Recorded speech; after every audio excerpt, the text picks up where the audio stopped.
Today sa Power ng Pinoy, Kababayan LA's Jannelle So and Quantum Leap Entertainment CEO and founder Monica Busby. With our host, Anthony Rivero.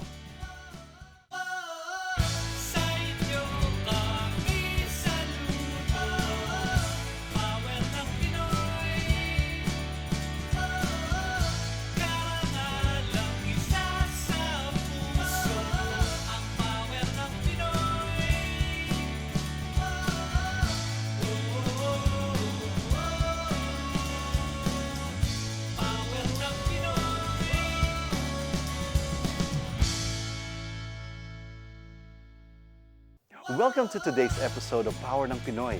Our first guest is the host, writer, and producer of the first and only daily talk show for Filipinos in Southern California. Jannelle So is one of the 100 most influential Filipinos in the United States. We'll meet Jannelle with our Los Angeles correspondent, Alyssa Libao. Take it away, Alyssa. Thanks, Anthony. PBA reporter, lifestyle show host, public affairs broadcaster, and newspaper columnist. There's so much going on for Jannelle So, leaving us wondering why she would leave the Philippines at the height of her career. When I left the Philippines and risked everything to start a new life here, that was, I think, the biggest risk of my career, of my life, actually.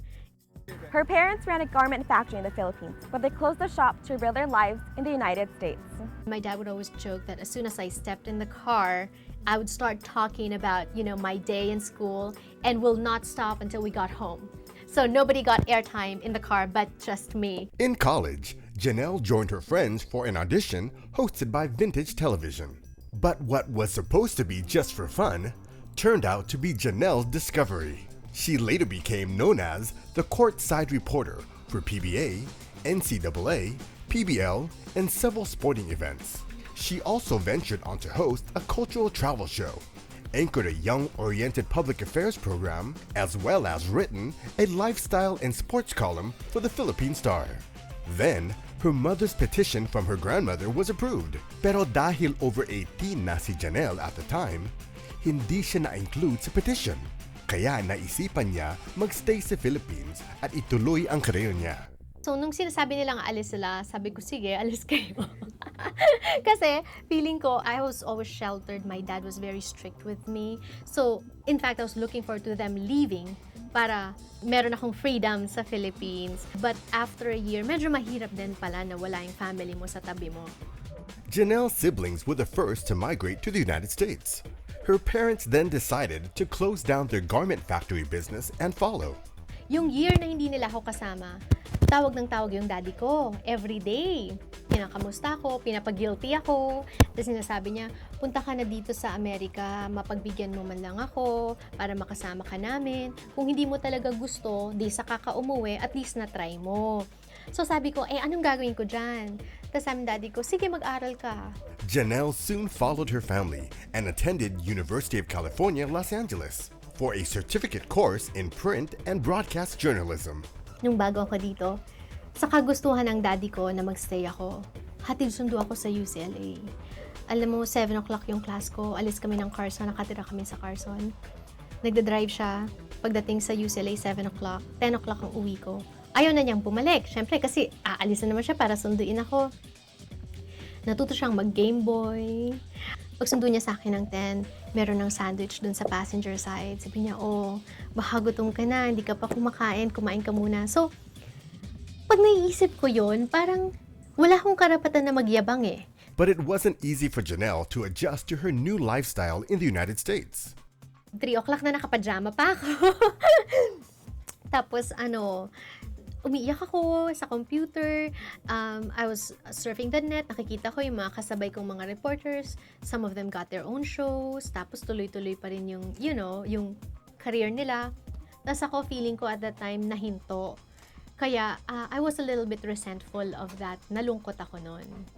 After 9 months after UCLA, Jannelle was given a year of practical training. So she worked for a Filipino network.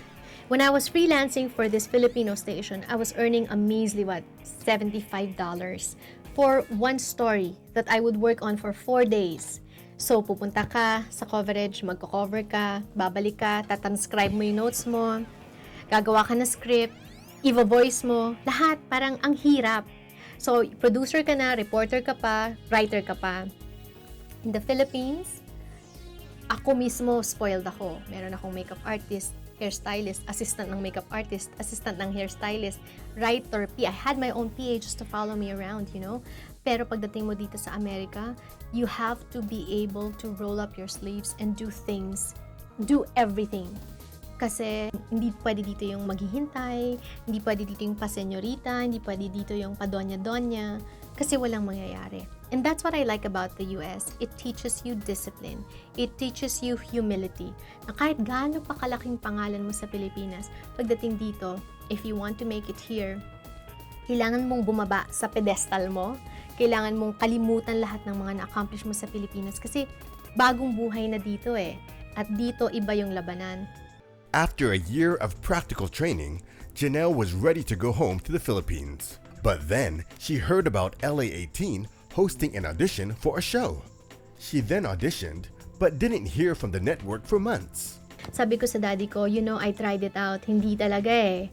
So ngayon, pwede na ako umuwi. After the break, in Proverbs, it says, man can make many plans, but it's the Lord's purpose that prevails. Ang dami kong plano noon, pero yung gusto ni Lord talaga yung nangyari, feeling ko. Kasi everything, luminaw lahat eh.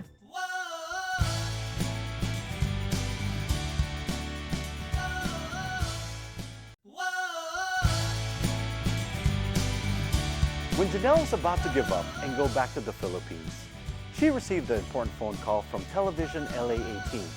It turns out they had already hired 2 people for the job she auditioned for, but the network decided to look for a different talent. With only a few weeks left before the show's premiere, they decided on Jannelle. Diba, Alyssa? Yes, Anthony, they wanted someone who can not only host, but can also write and produce the show. And Jannelle was just the talent they were looking for. Dun luminaw. Na yun palang experience ko freelancing, looking for my own story, writing my own story, editing. Lahat pala yun was in preparation for Kababayan LA because here on Kababayan LA, I pretty much do everything on my own.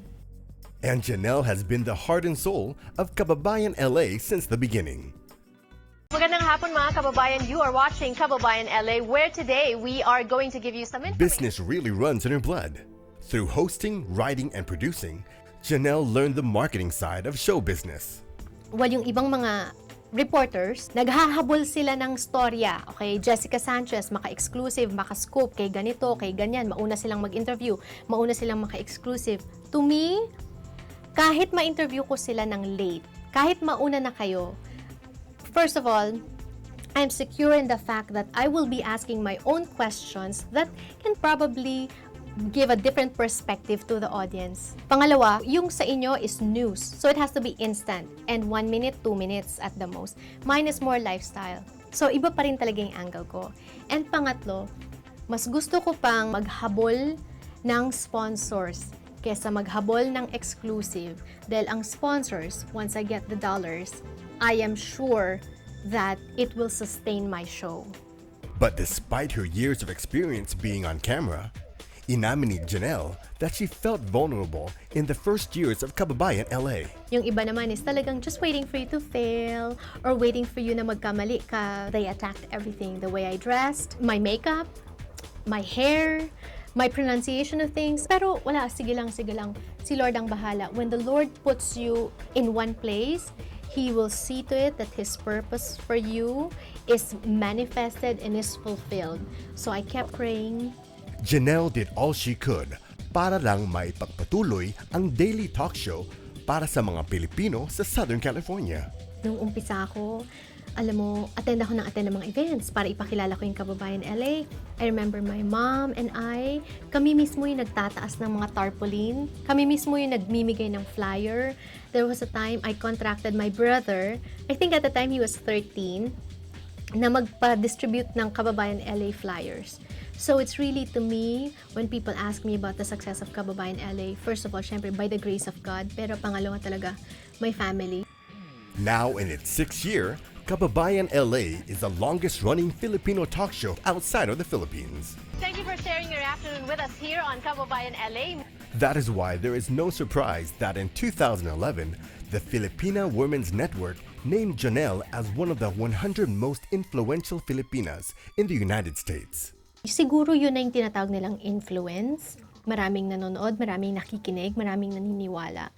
Pero hindi ko yun tinitignan as a privilege. I see it more as a responsibility. Kaya despite her busy schedule, Jannelle finds time to volunteer for different organizations, katulad ng Gawad Kalinga. Pagdating mo doon, yun na nga lang konting what they have, they want to give it to you pa. It's such an amazing experience and I learn a lot from them. Now, they're giving not out of their excess, but they're giving because they want to give. Jannelle has been elected as board member for Gawad Kalinga USA. She also volunteers for CPAF, the Center for the Pacific Asian Family that educates the community about domestic violence. It is one of the most common problems in our community, but because of our culture, there's shame and embarrassment attached to it, and because it's not openly talked about, there are some victims among us. We don't know who they are because they look like us, but they don't talk about it in public. And that's what I want to help change. Because of Kababayan LA, Jannelle has been able to reach out to the community. But she says she doesn't mind going behind the scenes in the future. Jannelle hopes that someday she can create programs that will cater to the Filipinos and will help open doors to Filipino talents. She knows how valuable a show like Kababayan LA is to the community. If we get more support in terms of dollars, yun yung talagang mag-help. So I'm calling on small business owners, kahit 1,000 lang yan or 2,500 lang yan, yung mga advertising budget nyo. If you invest it in Filipino shows, then it will help build Filipino programs here in the US. Iniwanan ni Jannelle So ang karir bilang sikat na broadcaster, host, and newspaper columnist sa Pilipinas. Pero hindi niya na ito pinagsisihan. We can make many plans. As tao, marami tayong ambitions, marami tayong gustong gawin sa buhay. Pero if it's not according to God's will, walang mangyayari. Because in the end, His purpose will always prevail. Sa paglipat niya sa Amerika, mas napalapit si Jannelle sa Diyos at sa kanyang pamilya. Family talaga is everything. Yung career, nawawala yan eh. When I moved here, I was willing to turn my back on my career in the Philippines. Nag-iiba-iba ka ng mga experiences. Ano lang yung constant sa buhay mo? Yung pamilya mo. Jannelle left a flourishing career in the Philippines and had to start from scratch when she moved to the US. But with that radical move, she achieved so much more. Marami sa atin ang katulad ni Jannelle, pero napatunayan ni Jannelle na with faith and family, we can do anything we set out to do. Despite the odds, at tulad ni Jannelle, sana hindi natin kalimutan kung saan tayo nanggaling. Sa ating pagsulong, tumulong din tayo sa ating mga kapwa, dito man o sa Pilipinas. Dahil yan ang power ng Pinoy. Yan ang power ng Pinoy.